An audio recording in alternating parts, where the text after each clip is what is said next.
beloved Boss Mike Cervera.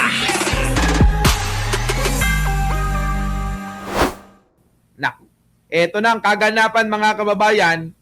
Diyan po sa nangyaring impeachment trial. O kahapon, pasok! Grace Piatos lumutang ang isa pang piatos sa pagtalakay ng umano'y maling paggasta ng Confi funds ni VP Sara. Yan ang lumabas ng isa-isayin sa impeachment trial ang mga resibo mula sa OVP. Live mula sa Senado, nangungun sa balita si News 5 House Correspondent Marian Enriquez. Marian, ano nung mga resibo pinakita ng prosekusyon? Yes, Jiki, sumentro nga yung House Prosecution Panel dito nga sa mga resibo na isinumite ng OVP no doon sa doon nga sa confidential funds ni VP Sara para sa December 2022. Balikan na natin, Jiki, ito nga December 2022 na confidential funds, ito yung 125 million pesos na hilining ng bise na confidential funds noong pagkaupo niya, taong 2022 po yan. Tandaan natin yung taon na yan, 2020. Tubig, baby. Tubig, okay. Di ba? Ayan mga kababayan i-analyze nating maigi ito Ito. At kung babalikan lang natin, onting background, Jiki, ito yung sinabi nga noon, napabalita na rin ng COA na nagasta ng VP na sa loob lamang ng 11 days. Pero ayon doon sa nagpakilala ng bagman ni VP Sara Nasira ng Noriega, na-disburse lamang in less than 24 hours o hindi lalagpas ng isang araw. At tama ka nga dyan, Jiki, dito sa December 2022 na acknowledgement receipts na isinumite nga ng BICE, dito nga sa COA, kasama riyan si Mary Grace Piatos, yung kontrobersyal na pangalan na yan. Controversial talaga yan. Ito ngayon ang punto muna. Ito muna ngayon ang punto. Sabi ni Noela Perena. Idol, gawang kita ng kanta. Wag AI Pag nagustuhan ko, may premyo ka. Pagka hindi, sorry. Wag AI. Ayoko ng AI Bawal yan sa YouTube. Sige, game.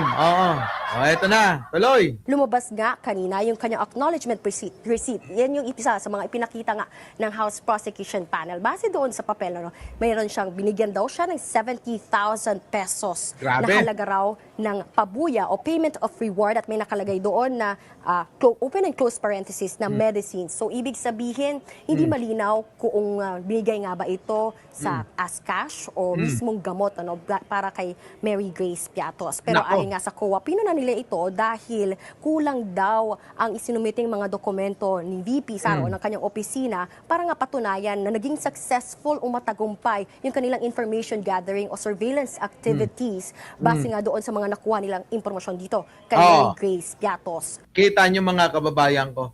Di totoo nga na hindi talaga malinis ang pangalan ni Sara Duterte sa COA, hindi katulad ng mga pinagkakalat nila na ang katagal-tagal na malinis ang pangalan ni Sara Duterte sa COA.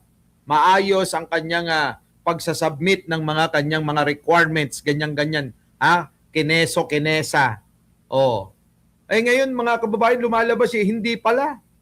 Tapos may palusot yung mga tanga. Yung confidential fund daw niya, buti na lang daw sa gamot at pagtulong dinala daw. Kailan naman sinabi sa batas na ang confidential fund dalhin mo sa pagbili ng gamot? Hindi naman ganun Walang ganun. Kaya ang dami nilang mga palusot, ang hirap nilang ilusot si Sara, no? Kabobohan yun dahil sasabihin na, yung confidential fund naman pala, ibinili ng gamot. Tanga! Sino ba may sabing ibili ng gamot yung para sa confidential fund? Wala namang ganun Di ba? Kung mga gamot yan, yung mga budget dyan meron. Humingi ka na lang sa DOH, ganyan. Kung gamot lang ang kailangan mo. Di po ba mga kababayan? Kaya dito malalaman nyo na talagang napakahirap nila gawan ng paraan para mailusot si Sara Duterte dito sa kanyang pandurugas sa kaban ng bayan. Yan po ang katotohanan, mga kababayan. Napakahirap talaga, King Tomador. Wala nga resibo Walang may pakita. Bakit kailangan confidential fund? Jel, wala. Hindi pa pwede nga.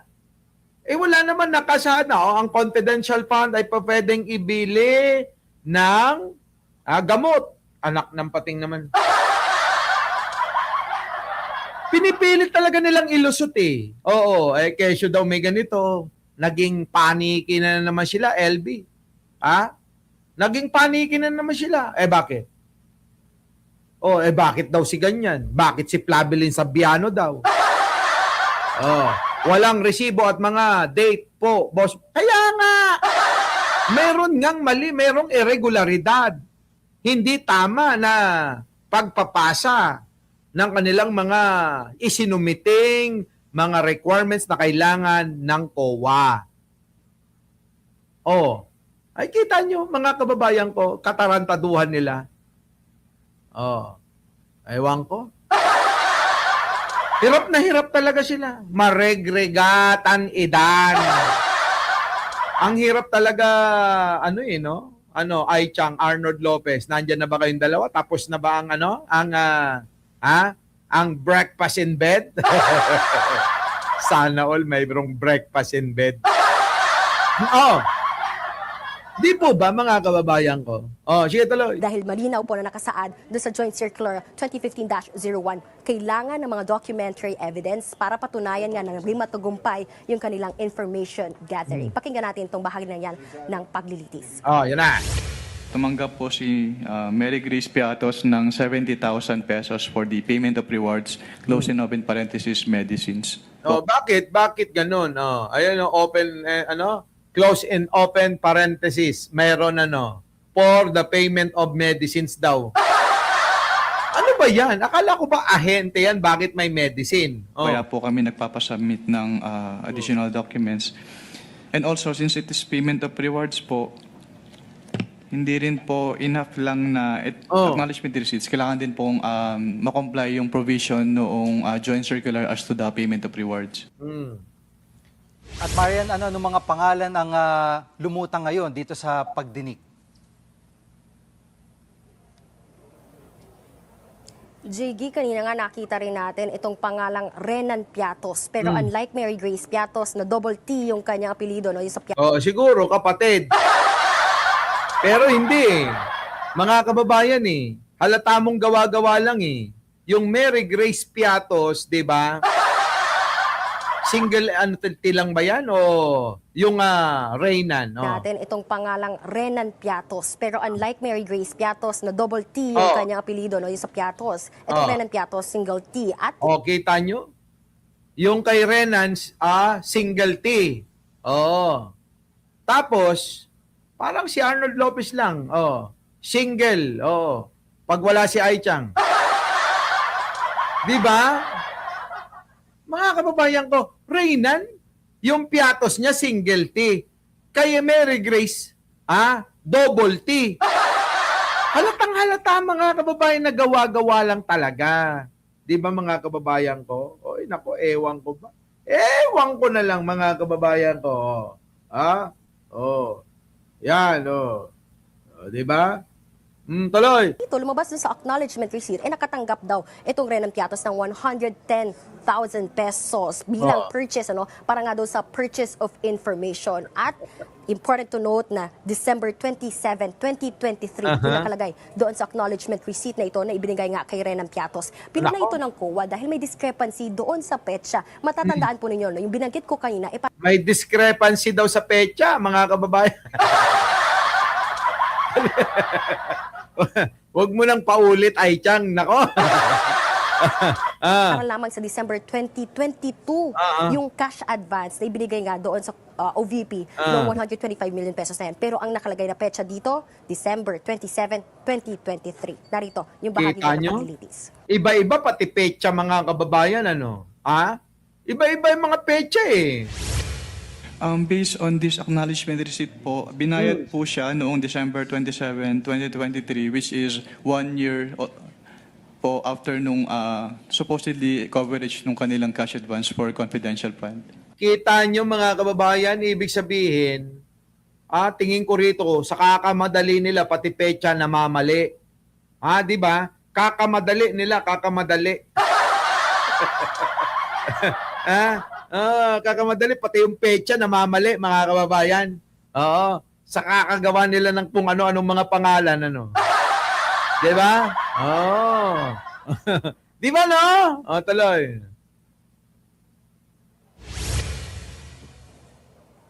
Jiggy, kung babalikan din natin, wala na pong confidential funds ang VP Sara noong fourth quarter ng 2023. Ibig sabihin, yung binanggit na yon, yung December 27, 2023, supposedly, wala naman pong nakalaan na pera o confidential funds para sa OVP sa araw or sa panahon na yan, yung period na yan. Ganito rin insisted doon sa isa pang pangalang lumabas. Kita nyo?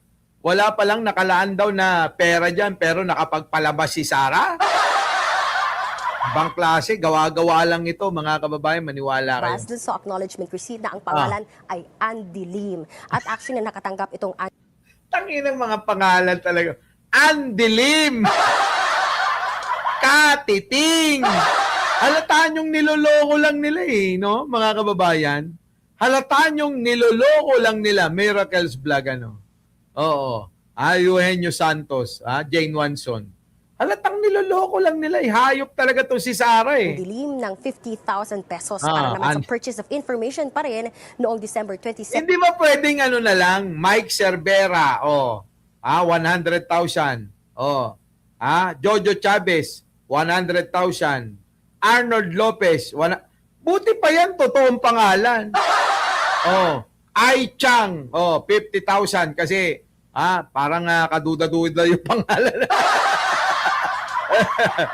Di ba no? Bet De Jesus, 75,000. Biruin yung mga kababayan. Sige, pagpalagay na lang natin na sa C50 na lang, wag na yung mga malalaki diyan, di ba? Malalaki kasi, ang daming mga ano diyan mga pangalan na nakatanggap ng 200,000, 100,000. Dito na lang tayo sa 50,000. 50,000 halimbawa 50,000 halimbawa, i-times natin siya 2.5 na lang na unang sinabi nila na mga irregular na mga pangalan na wala daw PSA. 2.5 na lang. Magkano yun? Yung 2.5, Boss Mike, ano total? Putang ina, ayun, mga kababayan, 50,000 sa 2.5 na pangalan, magkano ang total? 125 million. Sakto! Ayan sakto, 50,000. Times 2.5. Talagang sakto sa 125 million. Mag-iisip ka lang ng 2,500 na mga pangalan. Biruin nyo yun? Sa palagay nyo, isang tao lang gumawa nun? Hindi kaya 2, 3? Sa bagay, kung 2.5, iisipin ko yun, magdamag, buong maghapon, isang araw, magdamag, si Meljen Margatre, nanonood sila sa'yo, Boss Mike. Sino? Sino yan? Sino yung mga OFW? MOOFW, shoutout sa inyo lahat. Mabuhay po kayo sa inyong mga ginagawa. Kayo ang bayani namin. Grabe, no, mga kababayan, no? 2.5 lang na pangalan, kayang-kaya namin ni Arnold Lopez tapusin sa isang araw yan, Diba? Liti Gutierrez, Boss Mike na naginip ng gising. Nakatulala sa hangin. Yan ang tatak ng didilis. 2023. Actually, Grabe. medyo nagkapatot sa dahan dyan, yung prosekusyon at depensa dahil medyo may ilang mga nabanggit na pahayag. Ito si tumayong private prosecutor na si Attorney Lorna Capuna nung nagpresenta siya ng testigong ito. Pakinggan natin itong bahagi niya ng paglilitis. In the name of Odi or Andy C. Lim for 50,000 pesos. Ang dilim. Ang dilim. Para hindi mabasa, ang dilim. Ito na si Attorney Kapunan, no? Medyo may pandali din, JR, Okay yan, May pandali, Jojo Chavez, may pandali ito, Ang dilim daw, para kay Andy Lim. December 27, 2023 is outside the coverage po nung kanilang period of disbursement, which is December 21 to 31, 2022. Ibig sabihin, hindi ka na po pwedeng maglabas ng pera. Pero naglalabas pa rin si Sara. Nakuha nyo? Kung merong Andy Lim, siguro dahil Objection, pikit. Your Honor.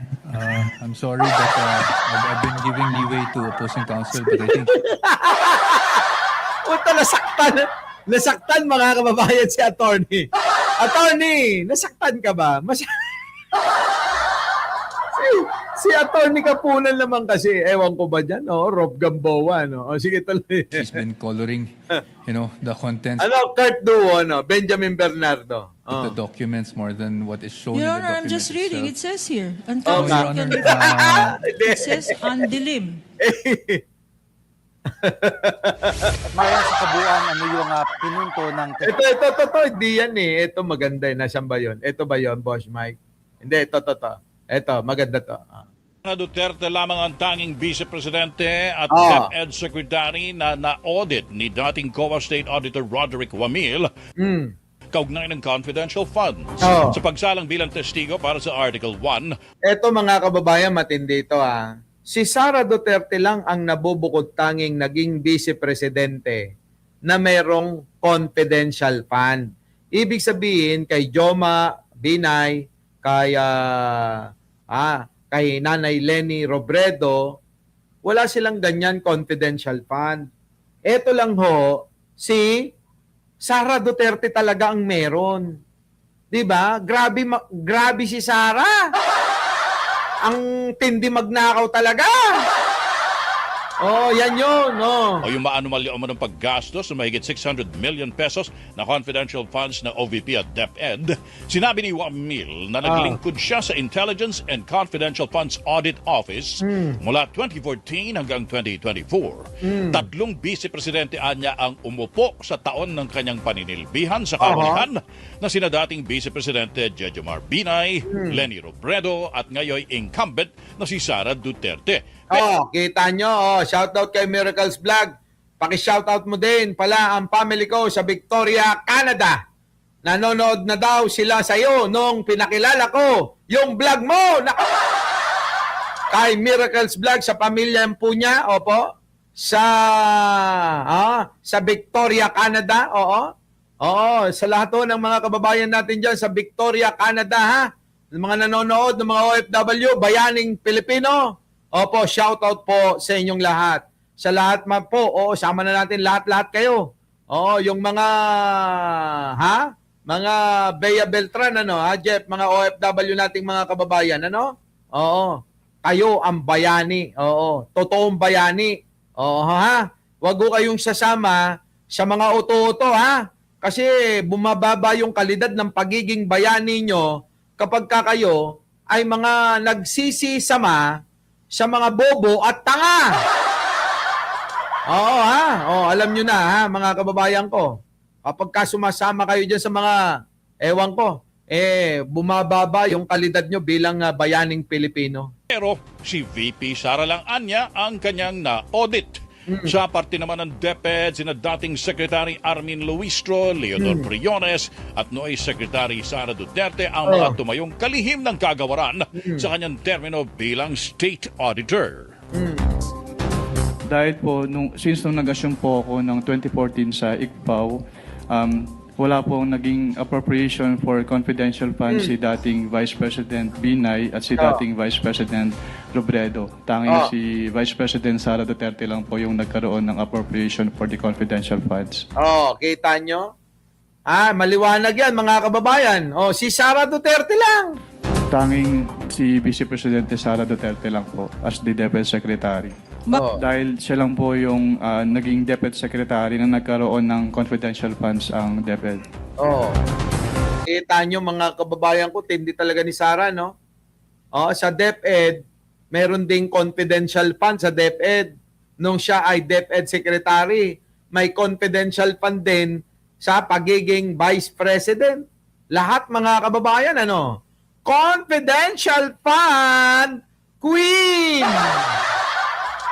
Grabe, no? Si Miss Confidential Fund. Oh. Oh, di ba no? Ha? Oh, Dodong Kadyot. Ano yan, ha? Nagkaroon din yung mga ano, sino ba tinutukoy mo? Kumadyot kay ano, kay Buday? Ano? Daming trabaho, kita nyo, sabay ako ha. Oo, sabay akong nagtatrabaho. Oh, tapos nagbablog ako. Ganun eh. Oh, tulad nito. Boss Mike, okay na po yung check nyo. Oh, naipasok na. Oy! Mga ganyan. Mga ganyan eh. Paggising mo ng umaga mo, ganyan na mababasa mo, no? Yung mga cheque, pumasok, ganun, ano? Ay, nako. Eto, matindi, oh. It is an acknowledgement receipt in the name of Mary Grace Piatos Oh, yan. for the amount of 70,000 pesos. Please, Yan. another Piatos. Name Rene Piatos. Renan Piatos. Oh. Ang amount 110,000 pesos. In the name of Nova Santos. Alam nyo, no? Talagang, mga kababayan, yung kanilang pondo, di ba, binobogus-bogus nila yung 125. Lumagpas hindi na nila namalayan. Oo. Lumagpas yung 125. Oo, parang lumabas na, nag-abono pa si Sarah. Ayop na yan. O, sige, tuloy. For the amount of 85,000 pesos. Grabe, In the oh. name of Miko P. Harina. Oh, kita nyo? Miko Harina, anak ng pating, talagang wala nang maisip. Oh. For 295,000 pesos. Oh, grabe, laki nun na. Ang laki ng Miko Harina, mga kababayan, 295 pesos. Oh, mga kababayan, ano? Janice Marie Revilla.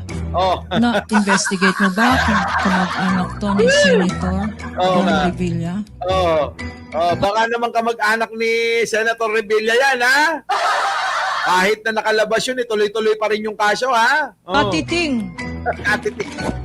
Patiting. For Patiting. 150,000 pesos. Kulang na lang, pating! Anak ng In pating. the name of Oh. Andy C. Lim for 50,000 pesos. Oh. Andilim. Kanya pala hindi mabasa. Andilim. Para kay Andilim. 50,000 pesos. It's Alejandro A. Pikit. I was gonna say, kanya siguro madali. May pikit ang mata. Pikit. Okay. Alejandro A. Pikit. Ay, nako! Natatawa na lang si Chis Escudero! Oo.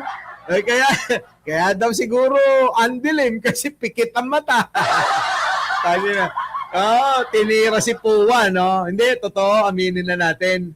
Oo, ito naman si Atty. Kapunan. Aminin mo na, tinira mo talaga si Puwa dyan. Oo. No, obvious naman eh. For 90,000 pesos is for Fiona Byong.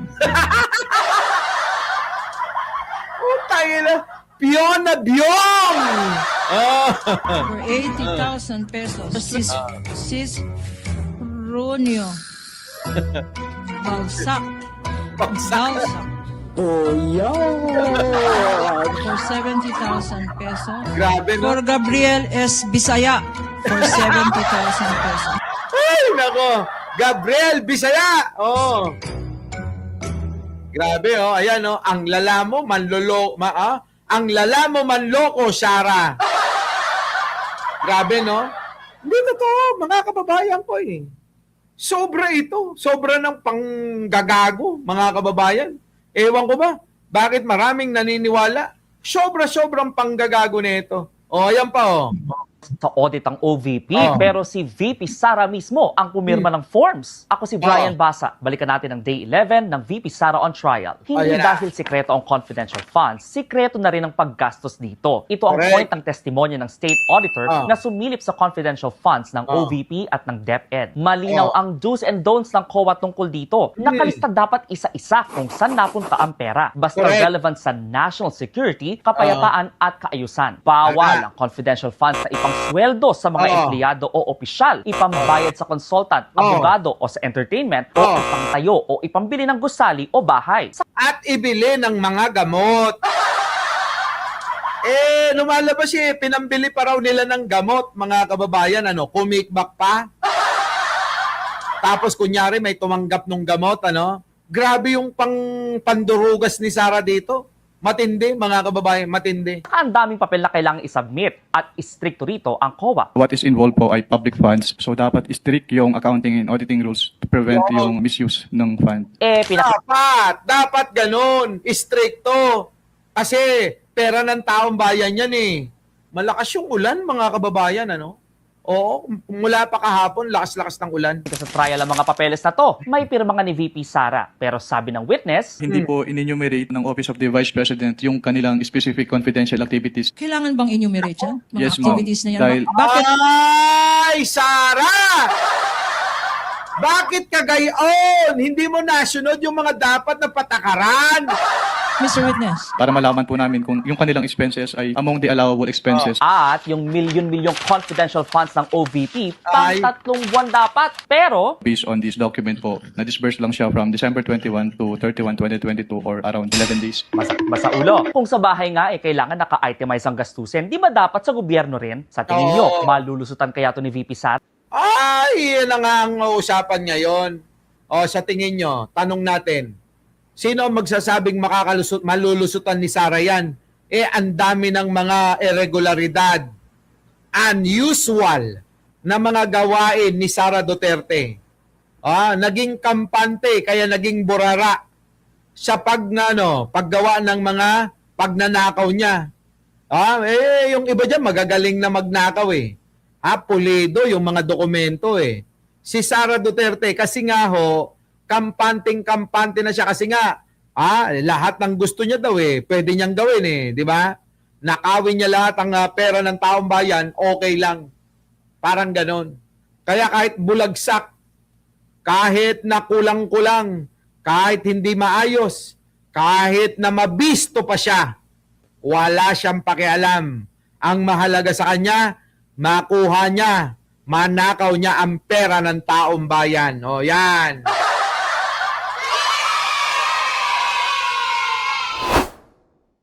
Our beloved Boss Mike Cervera.